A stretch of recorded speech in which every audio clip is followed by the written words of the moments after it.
مولاي صل وسلم دائما أبدا على حبيبك خير الخلق كلهم. الحمد لله رب العالمين والصلاة والسلام على سيد المرسلين أما بعد فأعوذ بالله من الشيطان الرجيم بسم الله الرحمن الرحيم الصلاة والسلام عليك يا رسول الله وعلى آلك وأصحابك يا حبيب الله الصلاة والسلام عليك يا نبي الله وعلى آلك وأصحابك يا نور اللہ. شہنشاہ خوش خصال، پیکر حسن و جمال، دافع رنج و ملال، مخزن عظمت و کمال، بے مثل و بے مثال رسول با کمال، سیدہ طیبہ طاہرہ آمینہ کے لال، محبوب رب ذوالجلال صلی اللہ تعالی علیہ وسلم کا فرمان عالی شان ہے، تم جہاں بھی ہو مجھ پر درود پڑھو کہ تمہارا درود مجھ تک پہنچتا ہے. صلو علی الحبیب صلی اللہ تعالی علی محمد صلی اللہ تعالی علیہ وآلہ وسلم. میٹھے میٹھے اور پیارے اسلامی بھائیوں اور مدنی چینل کے ناظرین، الحمدللہ عز و جل ایک بار پھر مدنی چینل کے سلسلے فیضان قصیدہ بردہ شریف میں حاضر ہیں. الحمدللہ عز و جل آج کے اس سلسلے سے قبل کے سلسلوں میں قصیدہ بردہ شریف کی 10 فصلیں مکمل ہو چکی ہیں، اور آج کا یہ سلسلہ قصیدہ بردہ شریف کی 11ویں فصل یعنی 11واں چیپٹر 11واں باب، اس سے یہ سلسلہ شروع ہوگا. یہ فصل جو کہ غزوات کے بیان میں ہے، یعنی وہ جنگیں جن میں ہمارے پیارے آقا صلی اللہ تعالی علیہ وسلم نے بنفس نفیس شرکت فرمائی، تو ان جنگوں کا اس فصل میں تذکرہ کیا گیا ہے. تو پیارے آقا صلی اللہ تعالی علیہ وسلم کے غزوات کا ذکر بھی عاشقان رسول کے ایمان کو جلا بخشتا ہے اور نیکی کی دعوت دینے کا مزید جذبہ بڑھتا ہے. تو انشاءاللہ عز و جل آج کے اس سلسلے میں قصیدہ بردہ شریف کے شعر نمبر 118، 119 اور 120 کا ہم تذکرہ سنیں گے. صاحب قصیدہ حضرت سیدنا امام بصیری علیہ رحمت اللہ القوی قصیدہ بردہ شریف کی 11ویں فصل کے پہلے شعر میں یوں ذکر کرتے ہیں. راعت یہ روعن مصدر سے ہے، جس کا مطلب تخویف یعنی ڈرانا ہے. تو تخویف خوف زدہ کرنا، ڈرانا. راعت کا مطلب ڈر گئے، خوف زدہ ہو گئے. قلوب قلب کی جمع ہے اور قلب دل کو کہتے ہیں. ادا یہ عدو کی جمع ہے، اور یہاں مراد اعدائے دین، دین کے دشمن. تو دین اسلام کے دشمنوں کے دل ڈر گئے، خوف زدہ ہو گئے. انبا نبا ان کی جمع ہے، اور نبا ان کہتے ہیں خبر کو. انبا کا مطلب خبریں. اور بعثت سے مراد محمد الرسول اللہ صلی اللہ تعالی علیہ وسلم کا مبعوث ہونا. تو اس پہلے مصرے کا مطلب ہوا دشمنان اسلام کے دل پیارے مصطفیٰ صلی اللہ تعالی علیہ وسلم کی بعثت سے خوف زدہ ہو گئے، کیونکہ آئی نئی حکومت، سکہ نیا چلے گا، عالم نے رنگ بدلا صبح شب ولادت، شاہ کونین جلوہ نما ہو گیا، رنگ عالم کا بالکل نیا ہو گیا. ایسی نافذ تمہاری حکومت ہوئی تم نے جس وقت جو کچھ کہا ہو گئے۔ اور دوسرے مصرے میں صاحب قصیدہ بردہ یہ فرماتے ہیں کَنَبْعَةٍ أَجْفَلَتْ غُفْلًا مِنَ الْغَنَمِ۔ تو پہلے مصرے کے ساتھ دوسرے مصرے کو تشبیہ دی کہ حضور اکرم صلی اللہ علیہ وسلم کی بعثت سے دشمنان اسلام کے دل خوف زدہ کس طرح ہوئے؟ ایسے ہوئے کہ جیسے شیر کی آواز بکریوں کو بے خبری میں سراسیمہ اور پریشان کر کے بھگا دیتی۔ تو نبعتن یہ صوت الاسد یعنی شیر کی دھاڑ کو کہتے ہیں، شیر کی آواز کو۔ اجفلت بمانا افزعت و احربت یعنی گھبرا کے بھاگتی ہیں، اور غفلن یہ غافل کی جمع ہے بے خبری۔ غفلن کا مطلب بے خبری۔ غفلم من الغنم، غنم بکریوں کو کہا جاتا ہے۔ اس پورے شعر کا اب ترجمہ یہ ہوا کہ دشمنان دین کے دل آپ کی تشریف آوری کی خبروں سے ایسے ڈرے جیسے کہ شیر کی آواز بکریوں کو بے خبری میں پریشان اور خوف زدہ کر کے بھگا دیتی۔ تو میرے میٹھے میٹھے اور پیارے اسلامی بھائی اور مدنی چینل کے ناظرین، اس بابرکت شعر میں پیارے آقا صلی اللہ تعالی علیہ وآلہ وسلم کی آمد سے کفار کے خوف زدہ ہونے کا ذکر کیا گیا ہے۔ تو اس شعر میں پیارے آقا صلی اللہ تعالی علیہ وسلم کے اس فرمان کی طرف اشارہ ہے۔ چنانچہ حدیث صحیح میں ہے، پیارے آقا صلی اللہ تعالی علیہ وسلم کا فرمان ہے جس کو امام بخاری رحمۃ اللہ علیہ نے کتاب التیمم حدیث پاک نمبر 335 میں نقل کیا ہے۔ رحمت دو عالم صلی اللہ تعالی علیہ وسلم نے ارشاد فرمایا نصرت بالرعب مسیرۃ شہر، کہ دشمن پر ایک مہینے کی مسافت سے رعب کے ذریعے میری مدد کی گئی۔ یعنی پیارے آقا صلی اللہ تعالی علیہ وسلم کے دشمن آپ سے ایک مہینے کی مسافت پر بھی ہوں تو بھی ان کے دل رحمت عالم صلی اللہ تعالی علیہ وسلم کے جلال اور ہیبت سے تھر تھراتے رہتے ہیں۔ اللہ اللہ شاہ کونین جلالت تیری، فرش کیا عرش پہ جاری ہے حکومت تیری۔ اور ایک حدیث پاک میں شہر یعنی ایک مہینے کی بجائے شہرین، 2 مہینوں کا بھی تذکرہ ہے۔ نصرت بالرعب مسیرۃ شہرین، 2 مہینوں کی مسافت سے دشمنوں پر رعب کے ذریعے پیارے آقا صلی اللہ علیہ وسلم فرماتے ہیں کہ میری مدد فرمائی گئی۔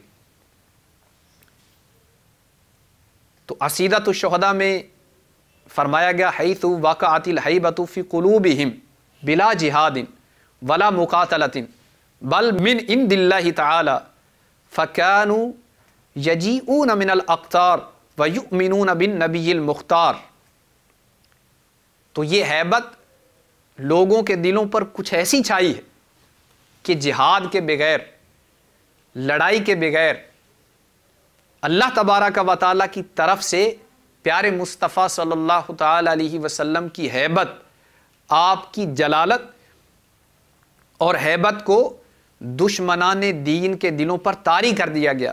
لوگوں کے دلوں میں وہ ہیبت پیدا ہو گئی کہ فَكَانُوا يَجِئُونَ مِنَ الْأَقْطَارِ، اطراف و اکناف سے لوگ جوک در جوک پیارے آقا صلی اللہ علیہ وسلم کی بارگاہ میں حاضر ہوتے ہیں، وَيُؤْمِنُونَ بِالنَّبِيِّ الْمُخْتَارِ، اور نبی مختار صلی اللہ تعالی علیہ وسلم پر ایمان لے آتے ہیں۔ اس سے اگلے شعر میں صاحب قصیدہ فرماتے ہیں ما زال یلقاہم فی کل معترک حتی حکوا بالقنا لحما علی وضم۔ ما زال کا مطلب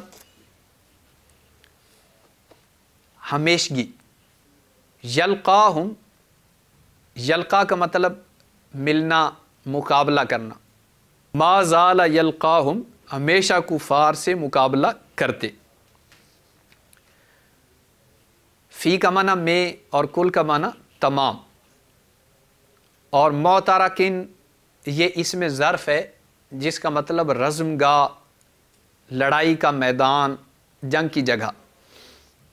حتیٰ غایت کے لیے آتا ہے، کسی چیز کی انتہا کو بیان کرنے کے لیے، یہاں تک کہ اس کا معنی ہے، حتیٰ کا مطلب یہاں تک کہ۔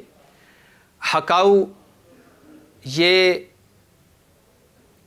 جمع مذکر غائب کا صیغہ ہے، حکایت مصدر سے، اور حکاؤ کا مطلب بمعنی مشابہ ہو گئے۔ قنات ان کی جمع ہے جس کا مطلب نیزہ، قنات نیزہ اور قنا نیزے۔ لحمن گوشت کو کہتے ہیں، اور وادمن یہ واو اور ضاد کے زبر کے ساتھ پڑھا جائے گا، اس کا مطلب کساب کا تختہ۔ تو کسائی جس تختے پر گوشت کو کاٹتا ہے اس کو عربی میں وادمن کہتے ہیں۔ تو اس شعر کا ترجمہ یہ ہے کہ نبی پاک صلی اللہ تعالی علیہ وسلم کفار سے ہر میدان میں مقابلہ آرا رہے، یہاں تک کہ مجاہدین اسلام کے نیزوں کے ذریعے ان کفار کے گوشت ایسے کر دیے گئے جیسے کساب کی لکڑی پر کٹا ہوا گوشت ہوتا ہے۔ تو علامہ خرپوتی علیہ رحمت اللہ القوی اس شعر کے تحت فرماتے ہیں،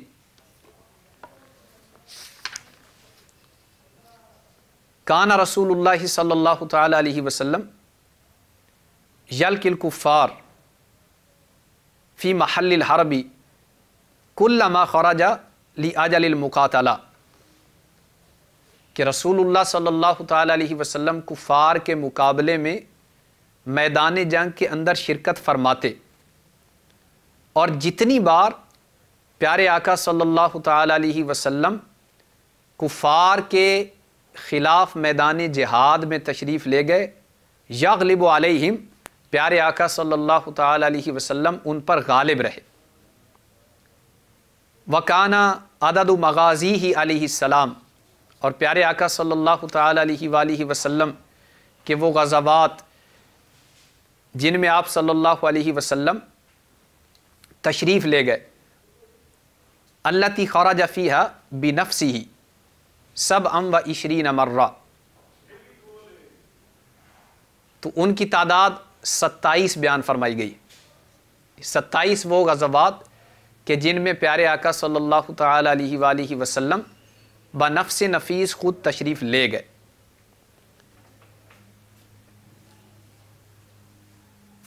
قاتل فی 9 منہا بنفسہ، اور ان میں سے 9 غزوات وہ ہیں کہ جن میں بنفس نفیس پیارے آقا صلی اللہ تعالی علیہ وآلہ وسلم نے مقابلہ بھی فرمایا۔ وہیا بدر و احد، اور ان غزوات میں کہ جن میں آپ صلی اللہ علیہ وسلم نے مقابلہ بھی فرمایا، ان میں غزوہ بدر، غزوہ احد، غزوہ مریسع، اور غزوہ خندق، غزوہ بنو قریظہ، غزوہ خیبر، غزوہ حنین، غزوہ طائف اور فتح مکہ ہے۔ تو یہاں ان 9 غزوات کا شرح میں ذکر فرمایا گیا کہ جن غزوات میں پیارے آقا صلی اللہ تعالی علیہ وسلم نے بنفس نفیس خود مقابلہ فرمایا۔ اس سے اگلے شعر میں صاحب قصیدہ سیدنا امام بصیری رحمۃ اللہ علیہ فرماتے ہیں، ود الفرار فکادوا یغبطون بہ اشلا اشالت مع الاقبان والرغم۔ ودو کا مطلب پسند کرتے تھے، الفرار بھاگ جانے کو۔ وہ کفار کے جن کا مجاہدین اسلام سے مقابلہ ہوتا تھا، ان مجاہدین اسلام کے ساتھ کہ جن کے ساتھ خود بنفس نفیس پیارے آقا مدینے والے میٹھے میٹھے مصطفیٰ صلی اللہ تعالی علیہ وسلم جلوہ فروز ہوتے تھے، تو ان کا مقابلہ کرتے ہوئے کفار بھاگ جانے کو پسند کرتے تھے. یغبطون بی، تو یغبطون غیبتۃ مصدر سے ہے، جس کا مطلب رشک کرنا، اور یہاں مراد تمنا کرنا. ہر ایک ان میں سے پسند کرتا، غیبتہ کرتا. بھی میں ضمیر فرار کی طرف راجع ہے، یعنی بھاگ جانے کو پسند کرتا. اور اشلاء اس کا مطلب ٹکڑا، جسم کا ٹکڑا گوشت سمیت. تو یہاں مراد وہ جسم کے ٹکڑے. شالت شول مصدر سے، جس کا مطلب بلند ہونا یا جو اڑ چکے. اور اقبان یہ عقاب کی جمع ہے. اور رخم را اور خا کے زبر کے ساتھ اس کو پڑھا جائے گا. رخم یہ چیل کو کہتے ہیں. تو اس پورے شعر کا ترجمہ یہ ہے کہ مجاہدین اسلام کی تلواروں کی ضرب سے کفار بھاگ جانے کو پسند کرتے، اور جو جسم کے ٹکڑے عقاب اور چیل لے اڑے ہیں ان پر غیبتہ کرتے کہ جیسے یہ ٹکڑے اس ضربوں سے بچ کر عقاب کی غذا کا حصہ بن گئے، ہم کیوں نہ بنے. تو میرے میٹھے میٹھے اور پیارے اسلامی بھائی اور مدنی چینل کے ناظرین، اس شعر کی شرح میں کہا گیا ہے کہ غیبتہ کہتے ہیں اس خواہش کو جو نعمت کسی کو حاصل ہو اس کے زوال کے بغیر اس کے حصول کی آرزو کرنا. ایک حسد ہوتا ہے، حسد زوال نعمت کی تمنا کرنے کو کہتے ہیں. کسی کے پاس کوئی نعمت ہو تو یہ تمنا کرنا کہ اس سے وہ نعمت چھین جائے، زائل ہو جائے، تو وہ حسد ہوتا ہے. اور رشک یا غیبتہ یہ ہے کہ زوال نعمت کی تمنا نہیں، حصول نعمت کی تمنا کرنا کہ جیسی نعمت اس کو ملی اسی طرح کی نعمت مجھے بھی ملے. تو اس بابرکت شعر کا مطلب یہ ہے کہ وہ کفار جو مسلمانوں کے ساتھ لڑائی میں حصہ لیتے تھے، مسلمانوں سے لڑتے تھے، اور مسلمان مجاہدین ان کے خلاف جہاد کرتے تھے، تو مسلمانوں کی تلواروں کے واروں سے بچ جانے والے کفار کو جب راہ فرار نہیں ملتی تھی، بھاگنے کی کوئی جگہ نہیں ملتی تھی، تو وہ اس بات کو پسند کرتے کہ کاش ہمیں بھی بھاگ نکلنے کا موقع مل جاتا، اور اس بات کی تمنا کرتے کہ ان کے باقی ساتھیوں کا جو گوشت کٹ کر عقاب یا چیل کی خوراک بن چکا ہے، تو کاش کہ ہم بھی وہ گوشت ہوتے، ہم یہاں سے مسلمان مجاہدین سے بچ کر نکل جاتے. تو گویا یہ ہیبت اور خوف کی انتہا کو بیان کیا ہے کہ لشکر اسلام کی ہیبت اس قدر کفار پر طاری ہو جاتی تھی کہ وہ راہ فرار دیکھتے رہتے تھے کہ کہاں سے ہمیں بھاگ نکلنے کا موقع مل سکے. تو یہ پیارے آقا صلی اللہ تعالی علیہ وآلہ وسلم کی کفار پر ہیبت کو بیان کیا گیا. تو پیارے آقا صلی اللہ تعالی علیہ وآلہ وسلم کے گویا اس فرمان کی طرف ان تینوں اشعار میں اشارہ ہے کہ نصرت بالرعب مسیرۃ شہر وفی روایت مسیرۃ شہرین، کہ دشمنان اسلام پر 1 مہینے یا 2 مہینوں کی مسافت سے میری مدد فرمائی گئی. تو میرے میٹھے میٹھے اور پیارے اسلامی بھائی اور مدنی چینل کے ناظرین، پیارے آقا مدینے والے میٹھے میٹھے مصطفیٰ صلی اللہ تعالی علیہ وآلہ وسلم کو اللہ تبارک و تعالی نے وہ عظمت اور وہ فتوحات عطا فرمائی کہ آپ صلی اللہ تعالی علیہ وآلہ وسلم کا ذکر خیر سن کر، نام مبارک سن کر لوگ جوک در جوک تابع دار ہو کر، تابع فرمان ہو کر پیارے آقا صلی اللہ تعالی علیہ وآلہ وسلم کی بارگاہ میں حاضر ہو جاتے.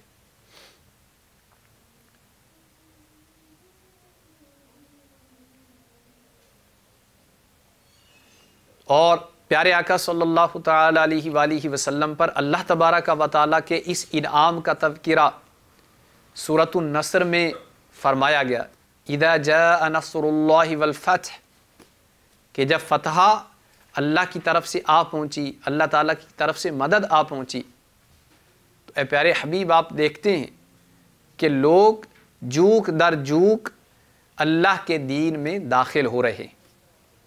تو یہ اللہ تبارک و تعالیٰ کی مدد ہے، اس کی طرف سے پیارے آقا صلی اللہ تعالیٰ علیہ وسلم پر فرمایا گیا انعام ہے کہ آپ صلی اللہ تعالیٰ علیہ وسلم کی بارگاہ میں جوک در جوک لوگ حاضر ہو کر حلقہ بگوش اسلام ہو رہے ہیں۔